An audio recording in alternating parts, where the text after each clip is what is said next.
Olá, meus caros, aqui é o Corvo. Hoje falarei um pouco mais sobre Edgar Allan Poe, vislumbrando a obra de maior impacto em sua carreira como escritor. Esta que recebeu incontáveis traduções e adaptações nos mais variados campos da arte em todo o mundo, desde sua primeira publicação no ano de 1845.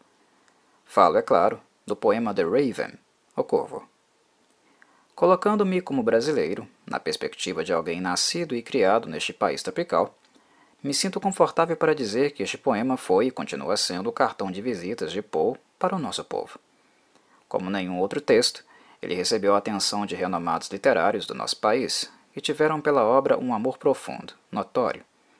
O grande responsável por trazer The Raven para nós e diretamente colocar Poe em nosso radar foi sem dúvida o sempre admirável Machado de Assis, por quem tenho profundo respeito, principalmente por obras atemporais como As Memórias Póstumas de Brás Cubas e O Alienista. A tradução de The Raven é mais uma das inestimáveis contribuições que ele nos deixou. Ele foi o primeiro a introduzi-la para nós, publicando sua tradução em 1883. Após ele, outros seguiram. Emílio de Menezes parafraseou o texto já no século XX, numa sequência de 18 sonetos, em 1917. Em 1924, seria a vez de Fernando Pessoa apresentar sua tradução, apreciada por muitos. Nesta lista de tradutores, Gondim da Fonseca, 1926, Milton Amado, 1944, particularmente minha versão favorita, Benedito Lopes, 1956, Cabral do Nascimento, 1972, Alexa e Bueno, 1980 e Aloísio Mendonça Sampaio, 1998, também deram suas contribuições. Tantos nomes apenas comprovam o fascínio e admiração que The Raven desperta nos amantes das letras. Algo esperado de um texto que, apesar da sua aura sobrenatural, está repleto de musicalidade inspiradora, além do ritmo e métrica de incrível precisão. The Raven não é apenas apreciado artisticamente falando.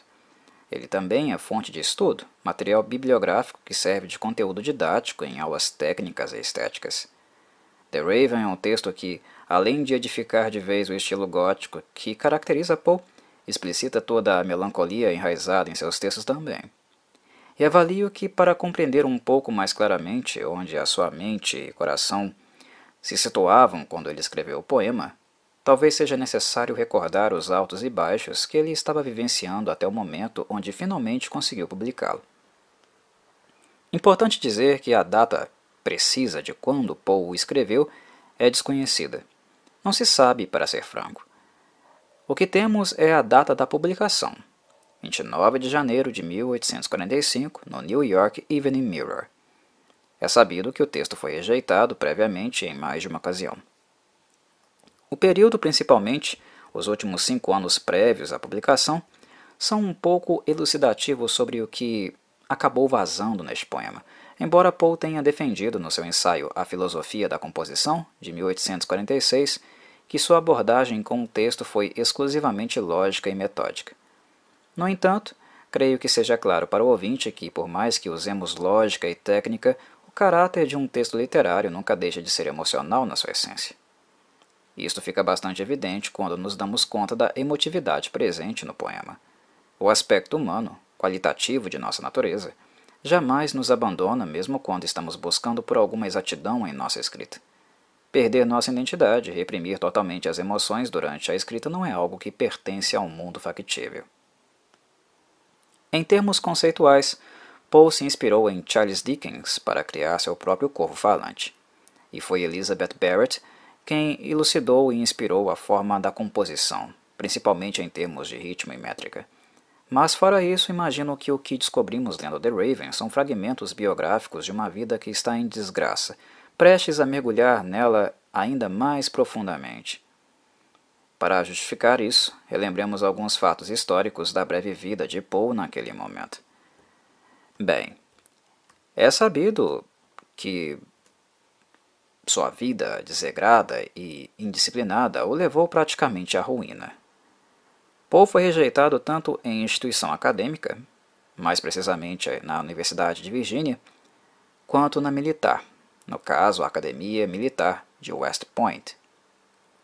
Um boêmio e adepto aos prazeres ilusórios do álcool, foi em Baltimore que ele começou a ter de fato um ofício e a ganhar algum dinheiro, que acredita-se que tenha sido $10 por semana, escrevendo para uma revista semanal. O ponto de virada na vida de Poe, que o levaria aos anos mais pacíficos da sua vida, se deu justamente em um dos mais polêmicos episódios da sua biografia, o casamento com sua prima Virginia Clemm, na década de 1830. Virginia tinha apenas 13 anos de idade, enquanto Poe já estava chegando quase na casa dos 30. Como as fontes documentais sobre Virginia e Edgar são bastante escassas e imprecisas, alguns biógrafos discordam sobre a natureza do relacionamento dos dois. Alguns acreditam que a relação não escalou para a dimensão sexual, enquanto outros afirmam que certamente esse foi o caso. Considerando a época e o Corvo, estou certamente com o segundo grupo e penso que aqueles que tentam sugerir que Poe não tenha tido relações de cunho sexual com Virginia estão apenas querendo limpar sua imagem, que francamente já não era limpa há muitos anos. Poe era reconhecidamente um desordeiro, dado aos prazeres carnais, e foi justamente devido a orgias e vida boêmia que ele foi expulso das instituições que frequentou.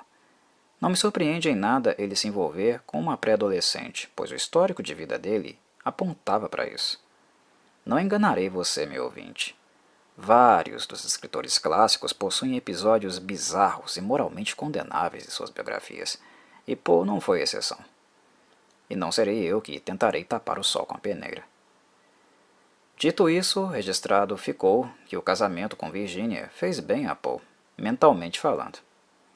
Dependente do álcool, surpreendentemente foi a jovem que o ajudou a se afastar da bebida e ter alguma estabilidade nos anos seguintes.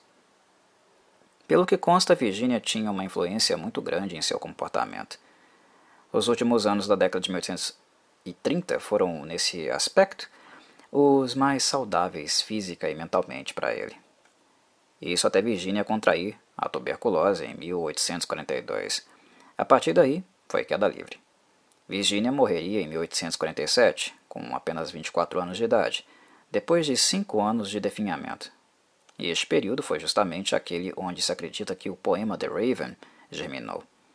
Na minha percepção, eu consigo sentir claramente a morbidez e o sofrimento do autor no poema em virtude dos momentos tristes e conturbados que ele passava com Virginia. O próprio Corvo, enquanto aquele que anuncia um presságio e a tragédia, me faz visualizar o temor que Poe tinha de perder Virginia. Sua biografia tem indícios de relações extraconjugais, mas Virginia era quem, de certo modo, sustentava o escritor, mantinha-o nos eixos. Quando ela faleceu em 1847, Poe não apenas voltou a beber severamente, como ele próprio faleceu 2 anos depois, em 1849. Acho que isso diz muito, se vislumbrarmos todo o mosaico. Eu creio que Lenora, mencionada no poema, certamente é um pseudônimo para Virginia. Sempre que escuto este nome no poema, minha mente me remete a ela.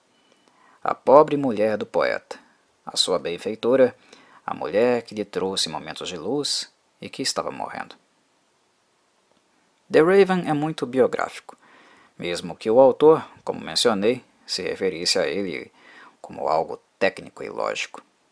No entanto, penso que a grande proeza do autor e da sua obra, não apenas deste poema, mas também algo que fica muito claro nele, é sua capacidade de narrar cenas que tratam da experiência emocional e sobrenatural de maneira bastante subjetiva, permitindo aos leitores que associem a personagem às suas próprias experiências, que eles possivelmente tiveram em vida. Isto é bastante interessante de constatar na forma como Poe escrevia seus textos. Neles podemos ver e sentir o autor como se fosse o personagem, mas ao mesmo tempo podemos sentir a nós próprios nas cenas, como se o Corvo nos estivesse visitando e a nós se dirigindo. Poe escreve com impessoalidade, embora vaze em todos os versos elementos de sua própria identidade. E, no meu entendimento, isto promove algo rico para a nossa experiência, a possibilidade de lermos um poema como The Raven, com diferentes óticas. Lermos de forma próxima, na epiderme, ou mesmo um pouco mais distante, como uma testemunha externa. E creio que esta seja uma das qualidades do poema que fazem dele tão interessante e compatível com outras formas de arte, como o cinema, por exemplo. Não à toa ele ganhou adaptações, mesmo sendo uma escrita breve, um poema. Mencionando resumidamente os acontecimentos narrados nele, nós acompanhamos um homem solitário, junto à lareira, numa noite sombria, consultando tomos de ciências ancestrais na tentativa de tirar da mente a memória da morte da sua amada Lenora. Daí ele escuta uma batida na porta do quarto. Vai até ela e não encontra ninguém. No entanto, ao passo que ela se repete, ele constata que ela, na verdade, estava vindo da janela. Ao abri-la, um corvo adentra o recinto, pousando sobre um busto da deusa Atena. O homem então pergunta ao corvo qual seria o seu nome, o que ele, em seguida, responde apenas com a expressão Nevermore, nunca mais, surpreendendo o homem que não esperava resposta alguma, embora tivesse feito a pergunta. O corvo nada mais diz além desta expressão. Pouco depois, o homem medita que, em breve, o corvo também baterá asas e deixará sua vida, assim como muitos outros que antes passaram por ela, levando consigo também as suas esperanças. O corvo então repete, nunca mais, como se tivesse lido os seus pensamentos. Deprimido, o homem passa a argumentar que o corvo aprendeu tal expressão com algum mestre infeliz e que seria esta a única coisa que ele conhecia. Porém, tal constatação não é capaz de desmotivá-lo a estudar e descobrir algo a mais sobre o animal, e assim ele puxa uma cadeira e senta-se de frente para a ave negra. Encarando-a, a memória de Lenora retorna aos seus pensamentos, fazendo-o sentir o ar mais denso, como se estivesse na presença de anjos. Ele indaga se este seria um sinal divino para que ele superasse a memória de Lenora. E, assim, mais uma vez, o corvo intervém, dando a entender que o homem jamais ficaria livre das suas memórias e, consequentemente, do seu tormento. Isso desperta sua fúria, excomungando o corvo e sua profecia. Porém, no último ato, ele pergunta à ave se algum dia se reuniria no céu com Lenora, onde o corvo volta a repetir, nunca mais. Acusando-o de mentiroso, o homem clama para que ele retorne à costa plutoniana, certamente uma referência a Plutão, deus dos mortos na mitologia romana, uma incorporação do Hades na mitologia grega. O corvo, porém, não se move.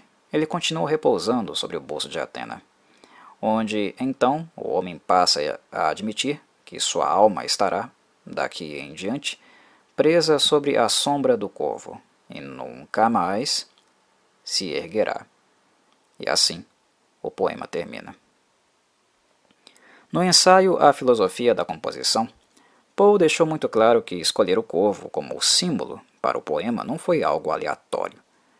O escritor tinha como objetivo se apoiar no tom lúgubre que a ave evoca no imaginário coletivo da sociedade, algo que é oriundo das mitologias clássicas e ainda persiste. E Poe, após isso, começa a brincar ambiguamente, tocando no real e no mitológico, mas sem apontar onde deveras o texto se situa. Mitológico porque, ao evocar a simbologia do corvo e fazê-lo falar, nós teríamos a percepção da ave como um ser sobrenatural.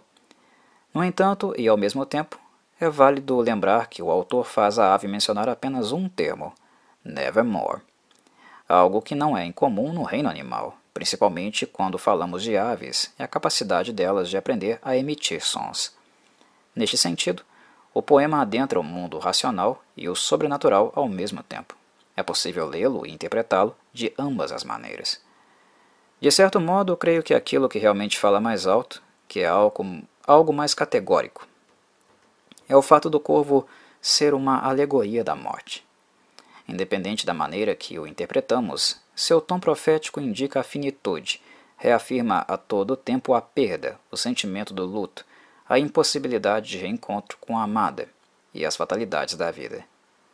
O corvo se torna um símbolo que representa tudo isso, e assim provoca a tortura ao homem por constantemente relembrá-lo da sua perda e de outras que virão, eliciando assim a desolação e revolta que ele sente com a morte, aquilo que escapa ao nosso conhecimento, poder e não podemos vencer. A seguir, para terminar, narrarei The Raven, segundo a tradução feita por Milton Amado, a qual gosto bastante. Vamos a ela. Foi uma vez. Eu refletia meia-noite erma e sombria, a ler doutrinas de outro tempo em curiosíssimos manuais. E exausto, quase adormecido, ouvi de súbito um ruído, tal qual se houvesse alguém batido à minha porta devagar. É alguém, fiquei a murmurar, que bate à porta devagar. Sim, é só isso e nada mais. Ah, claramente eu relembro. Era no gélido dezembro, e o fogo, agônico, animava o chão de sombras fantasmais. Ansiando ver a noite finda, em vão, a ler, buscava ainda algum remédio à amarga, infinda, atroz saudade de Lenora. Essa, mais bela do que a aurora, a quem nos céus chamam Lenora, e nome aqui já não tem mais.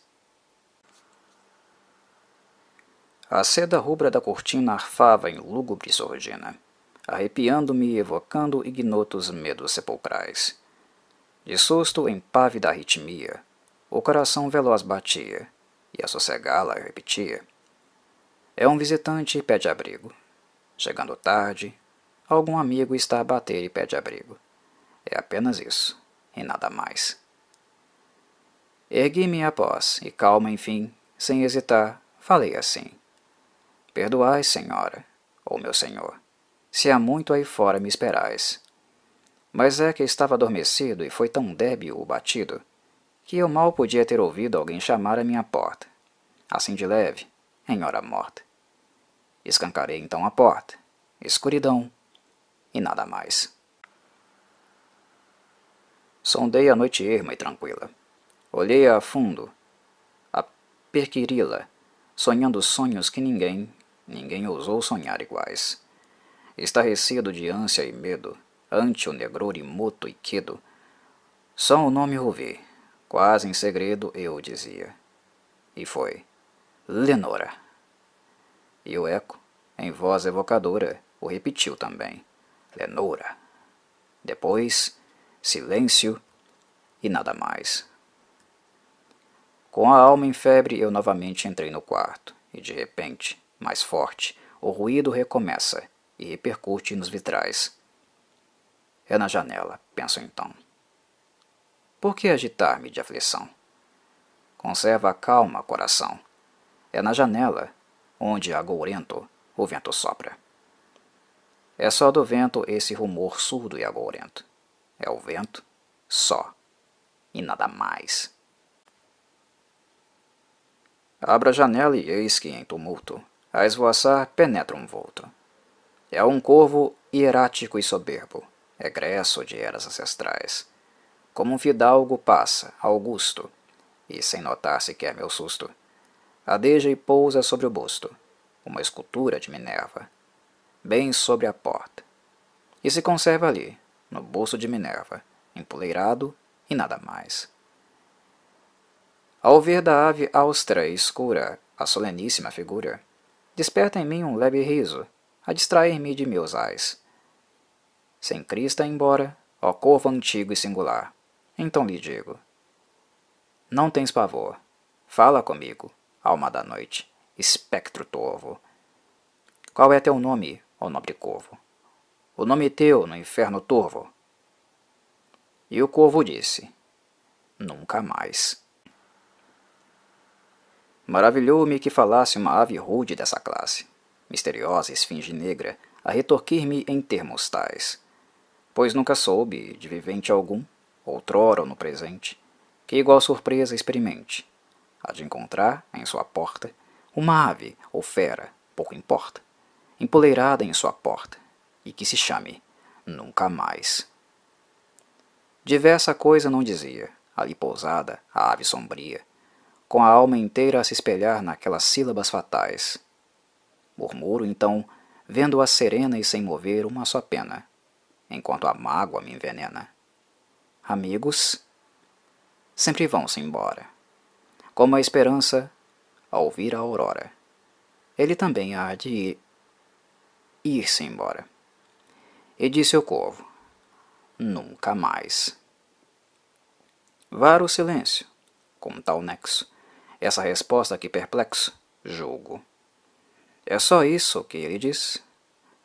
Duas palavras sempre iguais, sob-as de um dono a quem tortura uma implacável desventura, e a quem, repleto de amargura, apenas resta um ritornelo de seu cantar, do morto anelo, um epitáfio, o ritornelo de nunca, nunca, nunca mais. Como ainda o corvo me mudasse em um sorriso a triste face, girei então numa poltrona, em frente ao busto, à ave, aos umbrais, e mergulhado no coxim pus-me a inquirir, pois para mim visava a algum secreto fim, que pretendia o antigo corvo. Com que intenções, horrendo, torvo, esse ominoso e antigo corvo grosnava sempre, nunca mais. Sentindo da ave incandescente o olhar queimar-me fixamente, eu me abismava absorto e mudo em deduções conjeturais. Cismava a fronte reclinada a descansar, sob a almofada, dessa poltrona veludada em que a luz cai suavemente, dessa poltrona em que ela, ausente, a luz cai suavemente. Já não repousa, nunca mais. O ar pareceu-me então mais denso e perfumado, qual se incenso ali descessem a espazir turbilários celestiais. Mísero!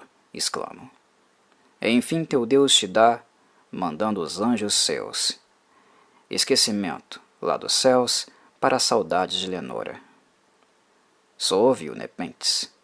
Soube-o agora. Esquece, ouvida essa Lenora. E o corvo disse: nunca mais. Profeta. Brado. Ó ser do mal, profeta sempre, ave infernal, que o tentador lançou do abismo, ou que arrojaram temporais, de algum naufrágio a esta maldita e estéril terra, a esta precita mansão de horror, que o horror habita, imploro, dize-mo em verdade. Existe um bálsamo em Galad? Imploro, dize-mo em verdade.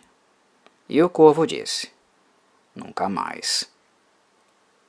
Profeta, exclamo, ó ser do mal, profeta sempre, ave infernal. Pelo alto céu, por esse Deus que adoram todos os mortais, fala-se esta alma sob o guante atroz da dor, no Éden distante, verá a deusa fulgurante, a quem nos céus chamam Lenora, essa, mais bela do que a aurora, a quem nos céus chamam Lenora.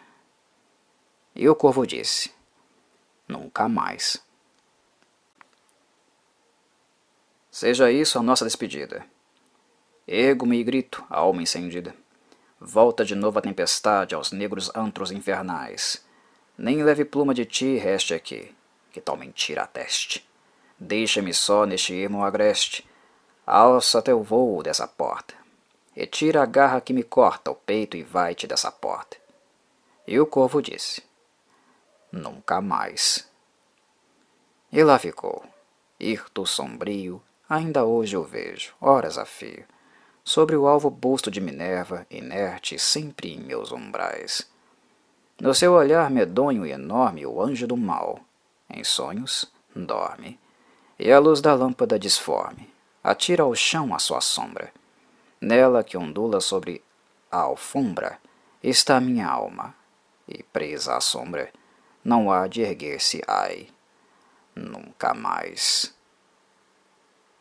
E encerro por aqui, meus caros. Saudações corvídeas.